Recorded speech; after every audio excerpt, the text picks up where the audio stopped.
Hello po, mag-unboxing tayo ngayon dahil binili ako dito sa TikTok.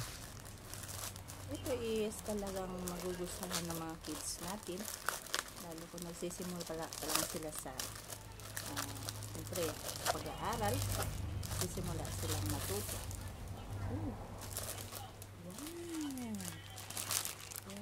Wow, ito siyang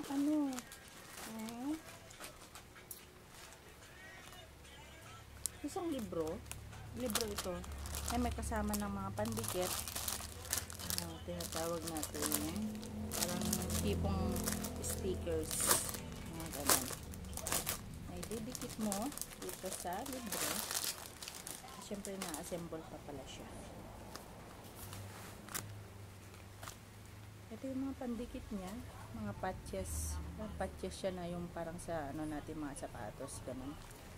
And then kasama na yung ring niya, yung ring ng libro. Ayan, tatlo siya.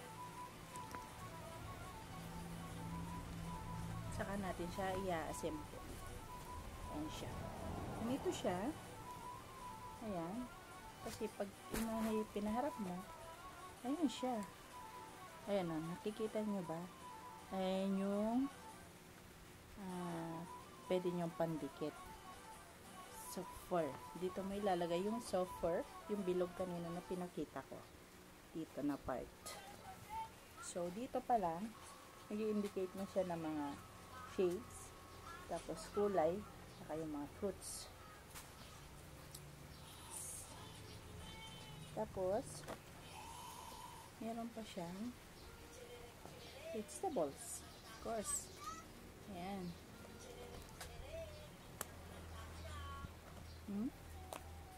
Magandang vegetable ideas para sa mga bata. Ayan. Numbers. Kita niyo po ba? Mga numbers siya. Ang ganda ng kulay. Dito pa lang, matutuwa na yung mga anak natin. Tututo na rin sila. Mga tulad ng mga kulay, mga hugis. Ganun na rin sa mga uri ng hayop. Kasi meron din uri ng hayop. Ayan, meron pa. Hayop na nasa tubig. At meron din tayong mga ganito. Mga tulad ng mga bagay-bagay. Kasama na rin siya mga gulay, prutas na gulay. Sorry. Kumbaga puzzle siya. Ayan. Puzzle.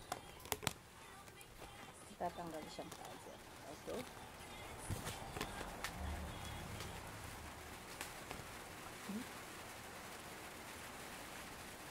Tapos, boy, meron din siyang definition kung babae o lalaki. Tapos, ganun din, dito sa may mga bird, meron siyang, ayan.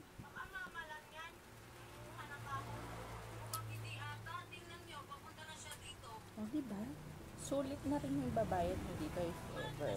Kung wala ka pa naman pambayad, pwede mo naman gamitin ang ating TikTok Pay Later. Ayan. Kaya, yan.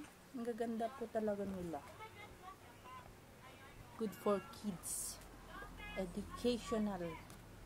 Cards, books. Ayan, o. Meron din po dito.